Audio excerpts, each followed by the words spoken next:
Hello, everybody. This is Facing Phantoms, and you're listening to the Whispers Within podcast, the show that discusses all things 863 for people who love Project 863 and the community.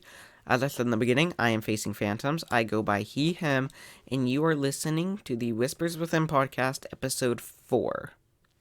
So, before we start off, I do have a little bit of announcements. A Discord will be released next Monday, so the upload after Friday.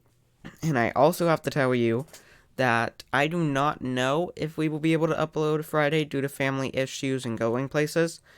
But if that happens, then the Friday video will be reviewed on Monday, like 2 days ago was.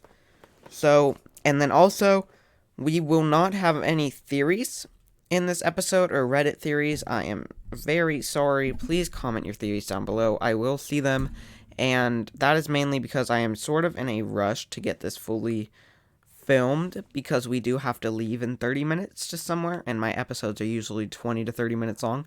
So let's just get right into the episode. Episode 3, which was named... The last time I did this, I had to wear a hazmat suit. So, we start off in the car with Matthias's regular everyday vlogs now. He shows us the new camera, which is pretty cool, and we chat about the Mountaineer, and we chat about other things, like who could the Mountaineer belong to, why is it there, other theories that he has come across, probably. And then we get to the studio. He shows Kat the camera, they have their morning meeting, and then we get to meet a new person, which is named Alex. I'm sort of weirded out by Alex. I don't know, she just sort of gave me weirder vibes, like a Syntech vibe in a way, but, I mean, we do have to trust people. I guess that comes on the team nowadays, and hope that they aren't Syntech like Matt. Well, Matt wasn't.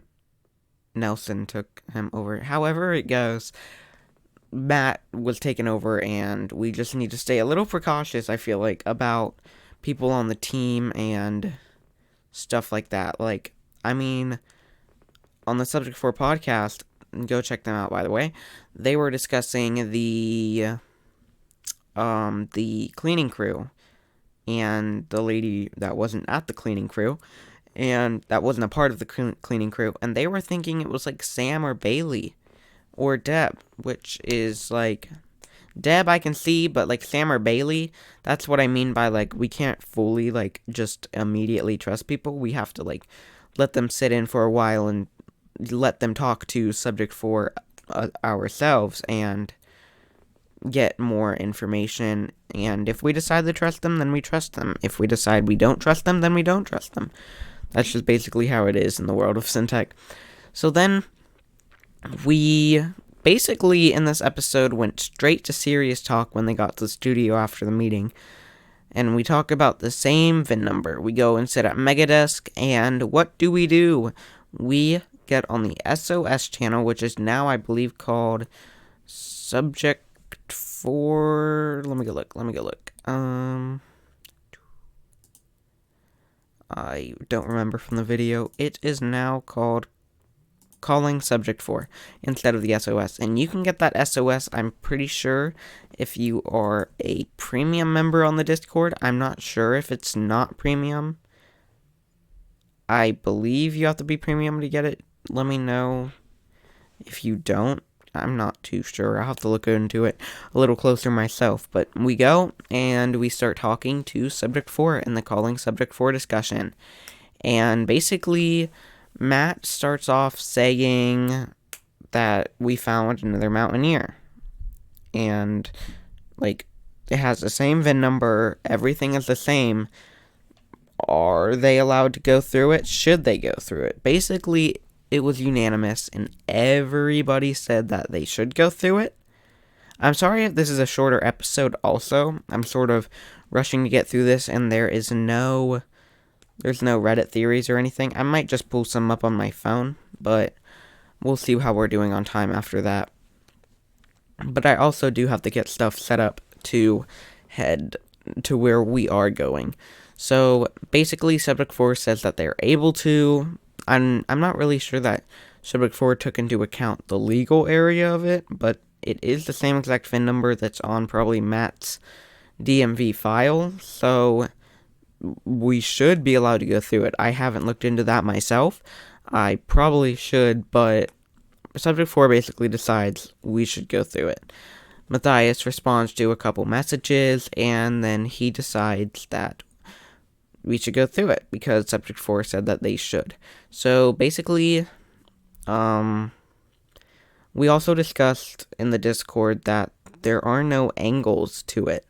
We don't have any angles of the Mountaineer because somebody did suggest looking at the cameras, but we don't have any angles for it. They don't have any angles of the car, and that old angle that people thought they had a camera in was just when was that? That was just Wesley's murder, and I don't know if that was a CCTV camera or a Syntec camera, but Matthias said he went back and looked there, and there was no camera, and they've been long gone, taken down.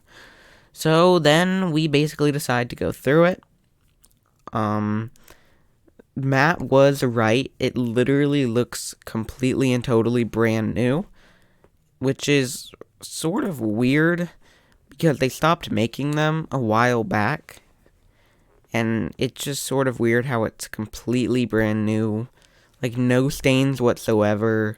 New food inside of it. And it's just, like, it's in perfect condition. But they stopped making them in, like, 2012 or... Let's see. When did they stop making them? Sorry if you guys can hear me type. When did they stop the production of Mercury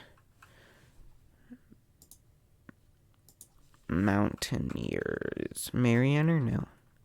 Mountaineer. They stopped the production in 2010. So the production was 1996 to 2010. And yep. So they stopped making them in 2010. But this one, 12 years later, looks exactly brand new, and really, it's just really odd that it's that good of in shape. So then we basically inform Tanner about everything that has happened, because he comes out there with us, and then we get the key, and the key turns. The key that was used on the old Mountaineer turns on the new one. I don't know how to describe it. I feel like I would call it the new Mountaineer, but I feel like it is the old one. The new appearing Mountaineer there. So the key turns, we head inside, and the first thing Matt looks at is the paper on the dashboard, which is a Syntec memo for a memo for a company car, I guess.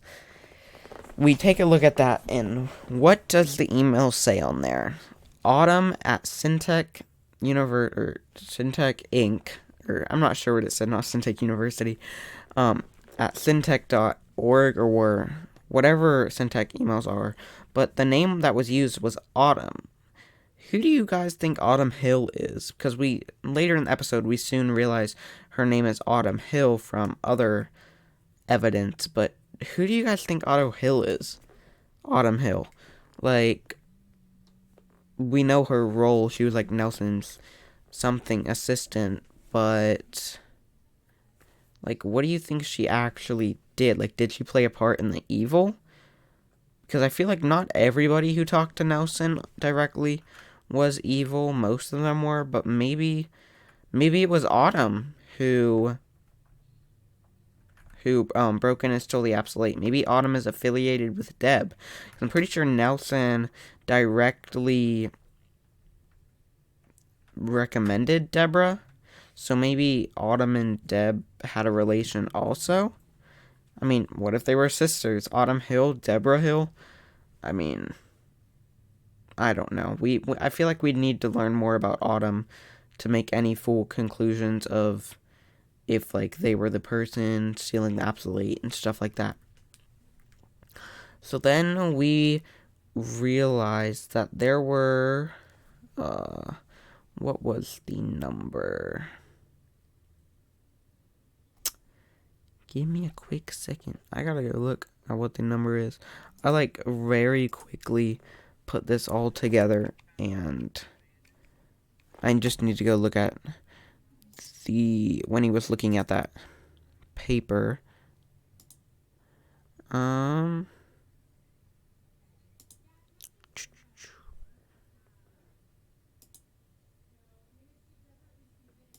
Where is that?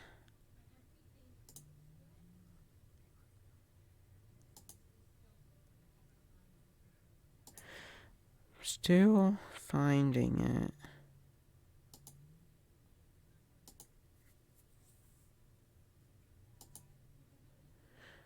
I can't exactly find it. Sorry if you still hear me typing. It was, well, going in on the next topic. So apparently this was in remembrance of Wes.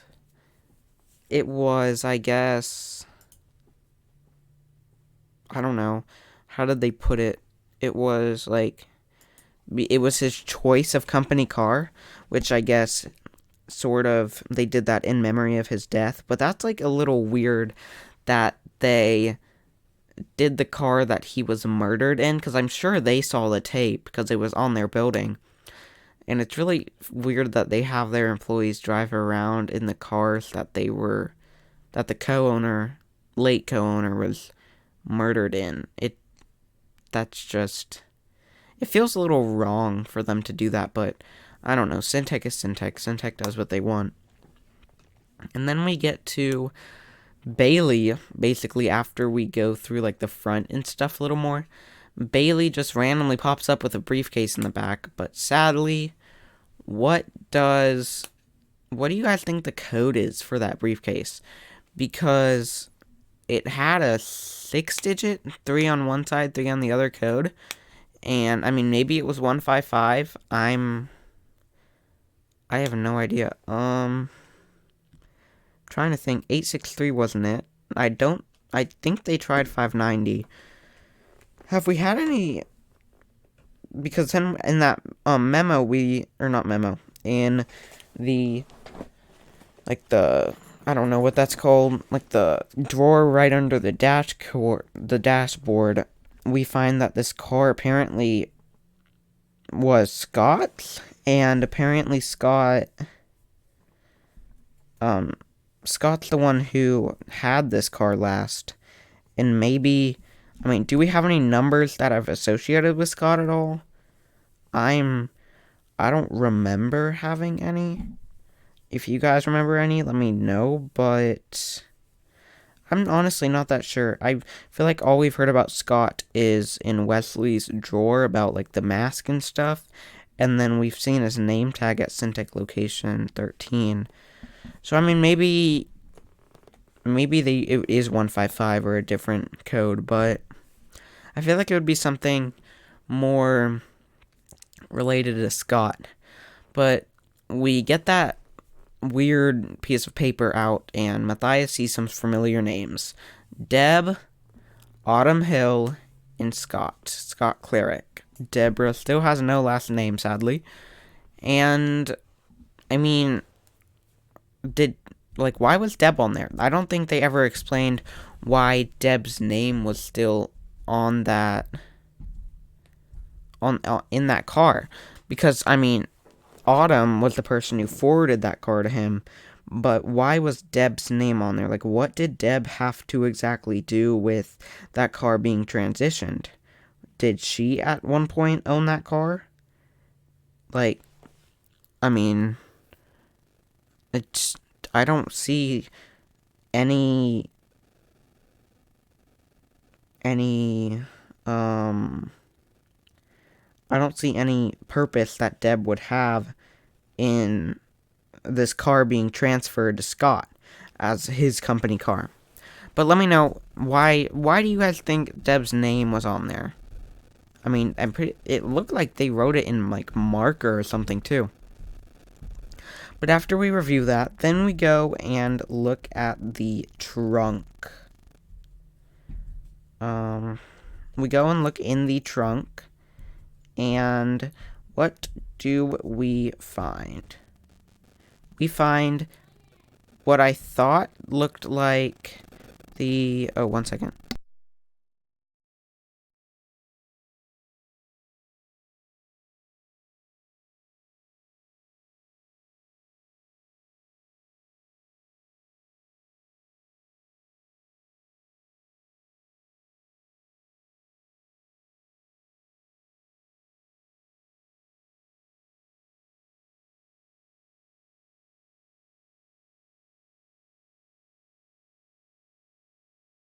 Okay, this static started to stop. The static started again. I'm not sure if it's gonna keep happening. I'm not sure if you guys can even hear it. I haven't reviewed a part of the footage that the static is going on in, but hopefully you guys can't hear that, and yeah. But we open up the trunk, and what is there? What it reminded me of was the the serum container that we found in the RV that we took out of his fridge.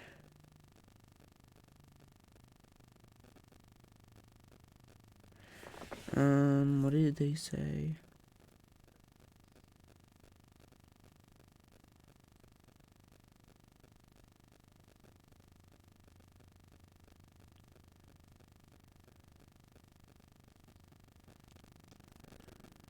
Sorry, my mom is texting me while I'm doing this, telling me that I need to be ready in 13 minutes. But, it really reminded me of the black serum container that they found in the RV. What we believe to be Wes's RV, but I'm pretty sure that was Benjamin's RV. And honestly, I was hoping it wasn't gonna be serum, because I mean, I feel like serum's over. Serum's out. We haven't seen serum for a pretty long time. I mean, maybe it'll be in this new briefcase that we find. I'm not too sure. But then we find out it's a field testing kit, but it's labeled Syntec. So Syntec had some use for that. Maybe it was just put into every car for a field testing kit, or like a field kit. But let me know what you guys think that whole thing was. I mean, I feel like they need to take everything out of that little kit just to make sure there's no hidden stuff, because I feel like there is. But they look at that, figure it's nothing. I mean, maybe it's nothing. I'm not too sure. And then Matt brings up a really good point of, I think it was Matt, brings up a good point of a blacklight. And they wanted to blacklight the car while Matt was sitting inside of it. So, Woods ran and got his blacklight out of the warehouse, and Matt put it on the steering wheel, and there was this terrible fluid mark on the steering wheel and like the sides of on the doors and stuff. This bodily fluid, Matt described it as. And I mean, they didn't comment on how the car smelt or anything, which I'm assuming it just smelled fine, but I mean, if it does smell bad, then we can probably assume that maybe Scott was murdered. I mean, did Scott die? Was he murdered in that Mountaineer? Was basically Mountaineer the murdering spot for people at Syntec? I mean, maybe he was just murdered in that location again. But that's basically the end of the Project 863 video there. And then we get to the next time. I mean, it looked like a fan came. So a fan came. I listened to it twice. It sounded like Kat said on like the voice memo thing that the fan said they worked there.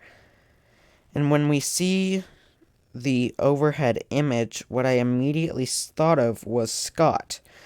They had a briefcase, which it looked like the same exact briefcase as we found in the Mountaineer. Like, maybe it's Scott.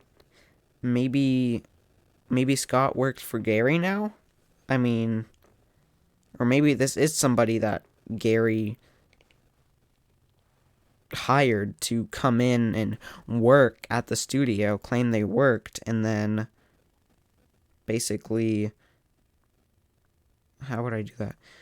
Came in and worked, and then basically, like, snuck in and, like, took the Mountaineer, in a sense. Also, would you guys like to maybe, like, in the future have a stage open, or, like, have co-hosts on here? Because I feel like the podcasts are short because I'm just one person, and I mean, this one is going to be only 20 minutes, but then again, it is a rush, and I didn't hit all of my outline points because I have like 9 minutes until I have to get in the car and head out. But I didn't get to hit all my outline points, which sort of sucked. But, would you guys like maybe like a guest up here at some point? Or maybe you guys as subject 4? Let me know if you guys would like to see that. And I will see you all either on Friday or on definitely next Monday, but I don't know if I will see you guys on Friday. So I hope you all have again, as I've asked for like the past 2 videos, tell me how to do outros. It's just really weird. I hope you all have a good day, and thank you for listening, and I will see you on Monday for sure.